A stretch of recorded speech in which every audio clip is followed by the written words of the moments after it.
আমাকে অনেকেই জিজ্ঞাসা করছেন যে, "ডাক্তারবাবু, আমার কি আইভিএফ ছাড়া কোনো উপায় নেই? আমার কি একমাত্র আইভিএফ এই প্রেগন্যান্সি আসবে?"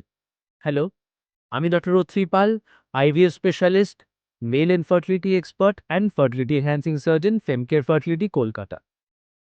আগে আপনাদেরকে বুঝতে হবে কেন আপনাদেরকে আইভিএফ করতে বলা হচ্ছে। মূলত ৩ টে সমস্যা থাকলে আপনাদের আইভিএফ ছাড়া বিকল্প নেই। অ্যাবসোলিউট ইন্ডিকেশন অফ আইভিএফ এছাড়া প্রেগন্যান্সি আসবে না। কি ৩ টে সমস্যা? ১, যদি আপনার টিউবের সমস্যা থাকে, টিউব বন্ধ থাকে অথবা ব্লকড থাকে তাহলে। ২, হাসব্যান্ডের যদি শুক্রাণুহীনতার সমস্যা থাকে এবং সিমেন অ্যানালিসিসে স্পার্ম না থাকে।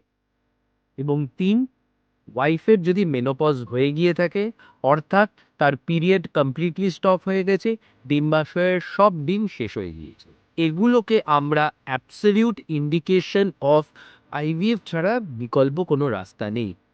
এছাড়া রিলেটিভ ইন্ডিকেশন অফ আইভিএফ আছে। যার মানে হলো আমরা আইভিএফ করতে বলছি সার্বিক হাসব্যান্ড ওয়াইফের সমস্যা, কতদিন বিয়ে হয়েছে এবং তাদের কি রিপোর্ট আছে সেই ভিত্তিতে আমরা করতে বলি যখন আমরা দেখি যে কস্ট বেনিফিট রেশিও অথবা কস্ট এফেক্টিভনেসটা বেশি হবে আইভিএফ এ। কখন বলি? ধরুন আপনার পলিসিস্টিক ওভারির সমস্যা আছে, আপনারা মাসের পর মাস ৬ মাসের বেশি লেট্রোজোল ওষুধ খেয়ে গিয়েছে।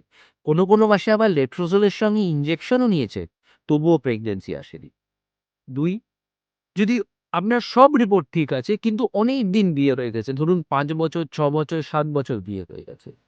৩, আপনাদের আনএক্সপ্লেইন ইনফার্টিলিটি আছে কিন্তু ২ থেকে ৩ বার অলরেডি আইইউআই হয়ে গিয়েছে। দেখা গিয়েছে যে এরপরে আইইউআই করলে খুব একটা সাকসেস বাড়ে না। এক্ষেত্রে আইভিএফ করাটাই বেশি বাঞ্ছনীয়। ৪, আপনাদের সিমেন অ্যানালিসিসে দেখা গিয়েছে যে সিমেন স্যাম্পলে স্পার্ম আছে কিন্তু খুব কম। আপনারা অনেক দিন ধরে ওষুধ খেয়েছেন কিন্তু তাতে কোনো লাভ হয়নি। তখন আমরা বলি আইভিএফ ইক্সি করে এগোলে প্রেগন্যান্সির চান্সটা বেড়ে যায়। সেজন্য মাথায় রাখবে আইভিএফ এর অ্যাবসোলিউট কজ থাকে আর রিলেটিভ কজ থাকে। রিলেটিভ কজে আমরা কস্ট এফেক্টিভনেস দেখে তারপরে বলি যে হ্যাঁ, আপনার আইভিএফ করলেই বেস্ট হয়। সেই জন্য আপনাদের যদি কোনো সমস্যা থাকে এবং আপনাদের যদি প্রেগন্যান্সি না হয়, তাহলে খুব তাড়াতাড়ি একজন বন্ধ্যাত্ব বিশেষজ্ঞের সঙ্গে যোগাযোগ করুন এবং কি করলে আপনার প্রেগন্যান্সি সবচাইতে তাড়াতাড়ি আসবে সেটা নিয়ে ডিসকাস করুন। ধন্যবাদ।